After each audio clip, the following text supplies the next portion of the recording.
મહેસાણા જિલ્લામાં એબીપી અસ્મિતાના અહેવાલની જોરદાર અસર. કડીના રાજપુરમાં કેમિકલયુક્ત પાણી મુદ્દે અહેવાલની જોરદાર અસર. એબીપી અસ્મિતાના અહેવાલ બાદ જિલ્લા કલેક્ટર એક્શનમાં. રાજપુર ગામના સરપંચ, કેમિકલ ફેક્ટરીના માલિકો સાથે કલેક્ટરની બેઠક. સ્થાનિક ડેલિગેટ્સ અને ફૂડ એન્ડ ડ્રગ્સ વિભાગના અધિકારીઓ સાથે બેઠક કરવામાં આવી. આ બેઠકમાં જિલ્લા કલેક્ટરે તમામને કડક સૂચના આપી છે. જાહેરમાં કેમિકલ ફેંકશો તો કડક કાર્યવાહી થશે. પ્રદૂષણ ફેલાવતા એકમો પર ધ્યાન રાખવા માટે પણ કલેક્ટરની સૂચના. વધુ માહિતી સાથે સંવાદદાતા હારૂન ફોન લાઈનથી જોડાયા છે. જી હારૂન, આ બેઠક યોજાઈ તેમાં કોણ કોણ હાજર રહ્યા અને કયા કયા મુદ્દે ચર્ચા, શું સૂચના આપવામાં આવી છે?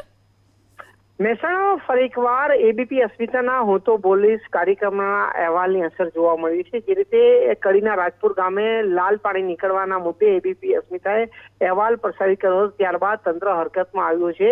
તંત્ર દ્વારા તમામ જે કેમિકલ ફેક્ટરીઓ આસપાસની છે તેના માલિકો સાથે એક મીટિંગ બોલાવી હતી ને કલેક્ટરની હાજરીમાં ગામના અગ્રણીઓ પણ જોડાયા હતા. આ મીટિંગની અંદર જીપીસીબીના અધિકારી, નાયબ કલેક્ટર સહિતના હોદ્દેદારો હાજર રહ્યા હતા. તેમજ ગ્રામના જે અગ્રણી છે, સરપંચ સહિતના હોદ્દેદારોને પણ સાથે રખાયા હતા.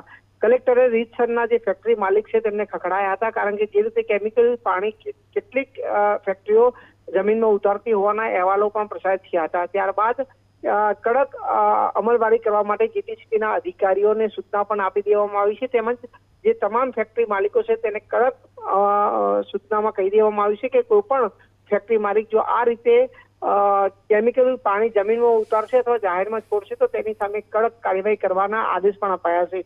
કલેક્ટરે ગામ લોકોને પણ સાવચેત રહેવા કહ્યું હતું ને ગામ લોકોને પણ કહ્યું હતું કે કોઈ પણ વ્યક્તિ જો આ રીતે જાહેરમાં કેમિકલ નાખતો પકડાય તો તાત્કાલિક પોલીસ અથવા કંટ્રોલરોને જાણ કરો.